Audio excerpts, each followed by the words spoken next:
Hey guys, it's Tim and this is Wrestling Unlimited. So this Friday night, we saw Big E take this belly to belly from Ridge Holland and unfortunately land on the top of his head. About an hour and a half after this incident happened, Big E did take to social media to state, unfortunately, he had suffered a broken neck. With that, the next morning, Saturday morning, Big E provided us an update with, I guess you could say, as good of news as he can give us after such a bad injury, as Big E stated that the C1 and C7 in his neck were fractured, but no displacement. He said there was no damage to the spinal cord, no ligament damage, and thankfully, he will not need surgery.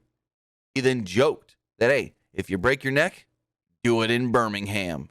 Now, if you don't get that reference, when somebody has a severe injury like this within WWE, they send them to Dr. Andrews in Birmingham, Alabama.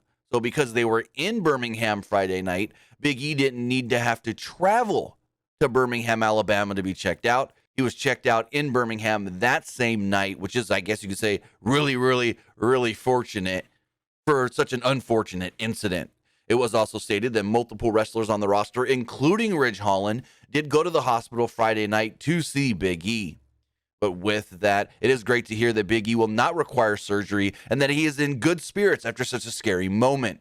Now, on average, recovery time from a fractured neck with no issues during that recovery time is usually 8 to 12 weeks or so. Now, we don't know if that's 8 to 12 weeks and then he can start training to get back into the ring, or 8 to 12 weeks and then he's good to go to get back into the ring. All we were able to find was that 8 to 12 weeks and you recovered from the broken neck, but that's from an average person, not an athlete that's going to go back in there and do the things that Big E does.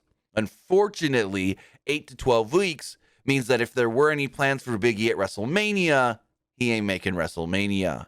But with that, it is good to hear that Big E doesn't need surgery, that he's in good spirits, and hopefully he can return sooner rather than later. But that's going to do it for this episode. Remember to comment below, like and share this video, like us on Facebook, Instagram, and Twitter, and subscribe right here on YouTube.